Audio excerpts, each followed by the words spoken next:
Adrian Richmond, line 4. Adrian, good to hear from you. Happy New Year. Hey, brother. Thank you for taking the call. Hey, man. Sorry, I got having a bad start here, man. Don't expect to sneak in like that on me, but I was calling because of the shooting, man. But everybody who just spoke is coming through very clear. I want you to know that, John. I really haven't heard these folks too much. If not, they're callers every day or such, but um let me just, I got so much that I want to talk to you about, but let me just really what I called you for, and you cut me off. I really called you for the original I'm not going shooting to that cut just you off. happened, man. I'm not going to cut you No, off. no, I haven't talked to you. I talked to you briefly. I'm feeling better, but it's been a long, like we actually chatted. But here we go.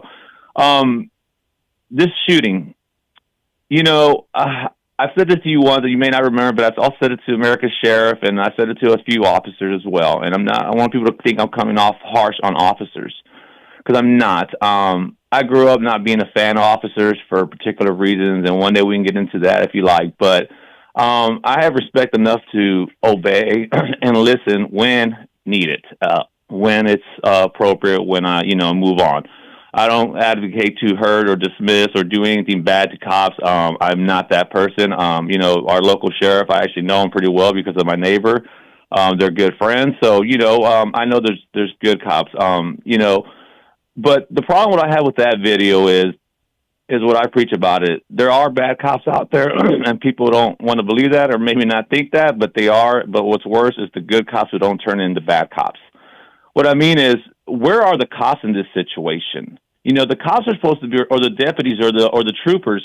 They're supposed to uphold an oath to the Constitution of the United States first and foremost. That is key number one in any graduation you go to for an officer. Their number one thing is the oath is the United States of America and the U.S. Constitution. I'm sorry. And this is what ticks me off is where are those cops protesting and saying we should be helping ICE with this? If Because you turn your car Adrian, sideways, let me say this. If you turn your car sideways in the middle of a road, you're going to get ticketed, going to jail and such. She should have never been allowed from the jump to do that. I understand it's their job. I understand they take orders and all that, but you got to find some courage sometimes, some way to say, you know what? We need to go do the right thing. We need to go assist these people, these officers, these federal officers on what they're doing because they anybody with a straight mind knows they're not doing anything wrong but doing their job. Are they strong arming people and such? Yes, but it's a time to do that. From the moment of this year, I did talk to you. I remember last January. I said this was going to be ugly when President Trump got in. It wasn't going to be pretty, and I tell you what, it hasn't been too ugly till now. And now it's going to get more serious. It's going to get even uglier. But my point of all this, and I'll drop this part because I want to talk about Venezuela real quick, is I don't think this is going to stop. It's just going to get worse until good cops, good DA agents, good whatever, start sticking up for these ICE officers. Just like those two a sheriff and then somebody else that got caught. I'm going to look that up and see how see if what's all that about. But why are the departments? Why is the department or the fellow departments, sister departments next to them, the counties, the sheriff, not sticking up and fighting back and say, why is the news not doing this? Why are they not doing that? It starts with them. We can talk and call you and say all we want, defend these cops or fight against it or blame these cops for shooting this lady or whatever you want to do. But it's the departments, it's the officers, the deputies, and the sheriffs, I'll leave it at that, have to step up and start doing the right thing and honor their oath to the United States of America like they did. I'll leave it at that. When it comes to Venezuela, brother, I'm sorry. Wait a minute. Let me comment on that. Go ahead. With Venezuela. So, at the end of the day, the police chief serves at the pleasure of the mayor. That's the way the system's set up. So it's Mayor Fry in Minneapolis that told him to stand down. So the police officers in Minneapolis, based on the mayor's orders, were forbidden from going in there to help the federal agents. So, if you're an officer, you have to take the command of your superior, your lieutenant or sergeant, or however that works, and they're taking it from the police chief, who's taken his orders, or her. I think it's a guy who's taking it from the mayor. So if the mayor says, "Hey, stand down, you can't go in there," as a police officer serving at the pleasure of the mayor, I mean, you can't defy them. That's why they weren't there. I mean, the reason why the cops were not part of this effort is because Frey told them to stand down and not get involved in it and not help. And that was why they weren't there. I mean, you're right. They should have been there clearing the traffic. I mean, if I take my car and I go down 15th Street and I just take it and just there's a red light and I turn it perpendicular, right? And I stop traffic between 15th and K, I'm going to jail. The Capitol, the Washington D.C. cops are going to come. They're going to handcuff me. They're going to impound the vehicle, and I'm going to go to the slammer because I'm disrupting people trying to get from point A to point B. So I'm not even sure, but it's not their fault because they were told to stand down, Adrian. I see it from a different perspective. I think two things can be right at the same time. What you're saying is completely right on that. It's no different than any job. You've been a boss for a long time. You owned your own company for a long time. Maybe you forgot how it is to be sometimes an employer. And I say that being sarcastic and kiddingly, John. If I work at a job and I feel something ain't right, then I walk away. I think at that level, you have to expose it and maybe go to the media and move on. If you're the sheriff, obviously you just don't quit a job like that. That's just dumb.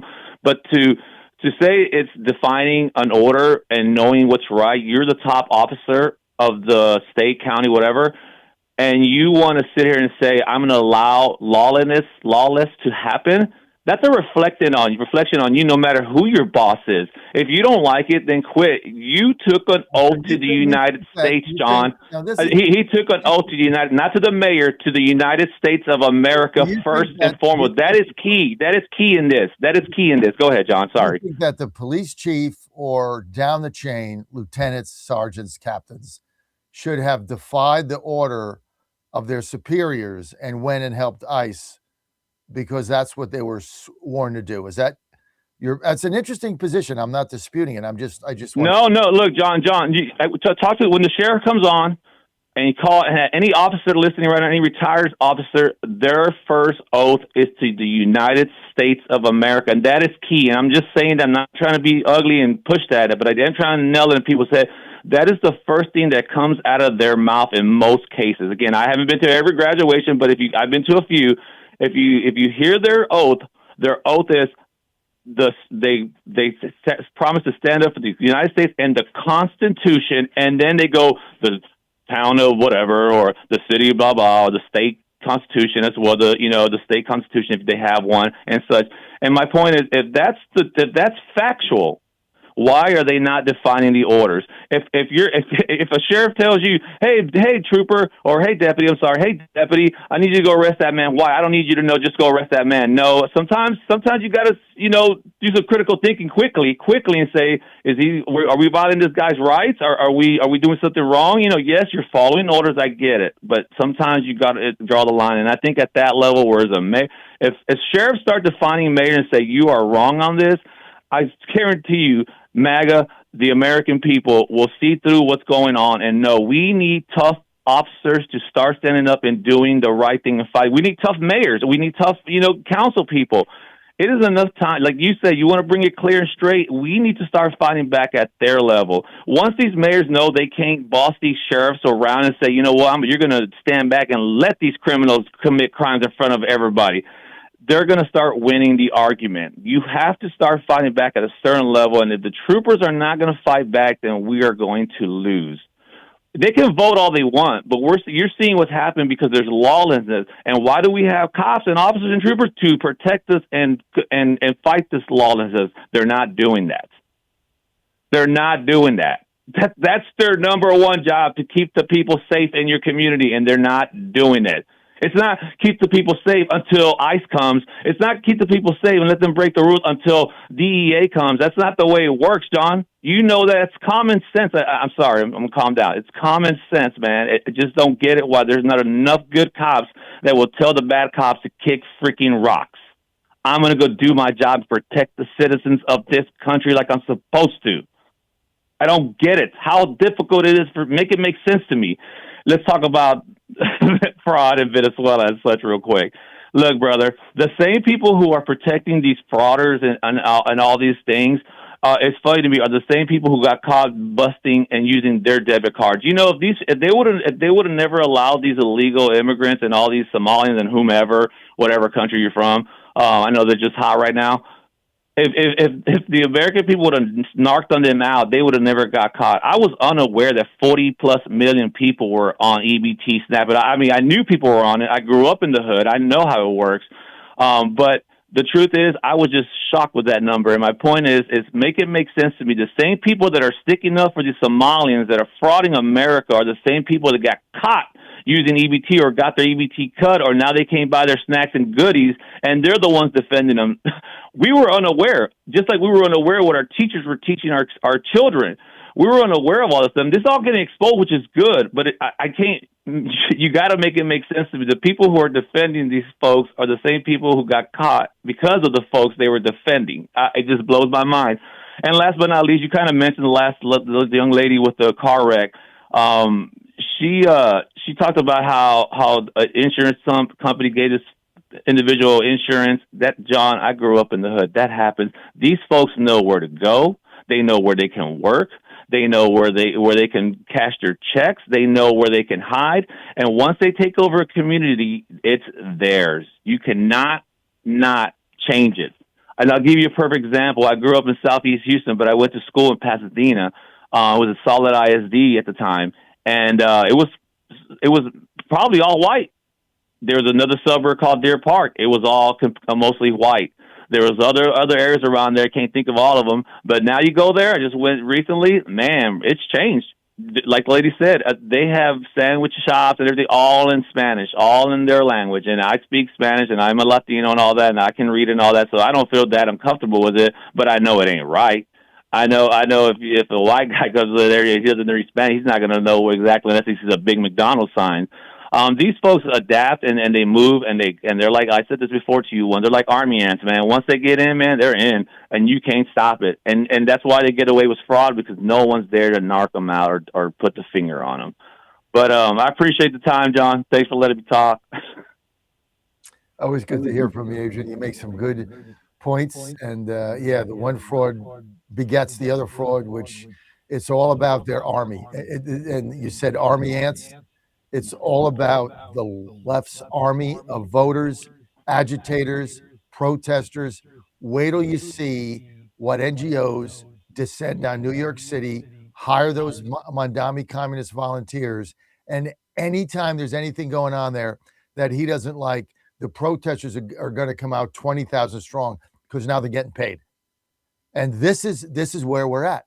And it was Mandami who said yesterday on social media, hey, you know what? Come to New York. You're safe here. Why is he doing that? This guy will never be deposed from power. I just understand what you're saying is exactly true. They're like army of ants. They take over an area and you can't get them out. And we don't have the politicians that have the balls to do anything.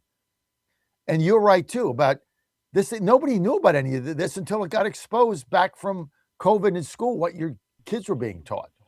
So are we going to do anything with it? If it was up to Nancy Mace, we would. But do we have any balls? Did these Republicans have any balls? No. They're going to do crap. They never do crap. You know, my wife sat there with me watching the TV last night, and who's very smart, said, my God, what are we going to do in 3 years? And I'm like, what are you talking about? What are we going to do when Trump leaves office? Who's going to do this? Vance? Well, Vance is on social media yesterday, which I'll play this clip, talking about, you know what, Mandami had the right ideas and he connected, but he didn't have the right solutions. Who's going to do this? She's got a point. Adrian, thank you.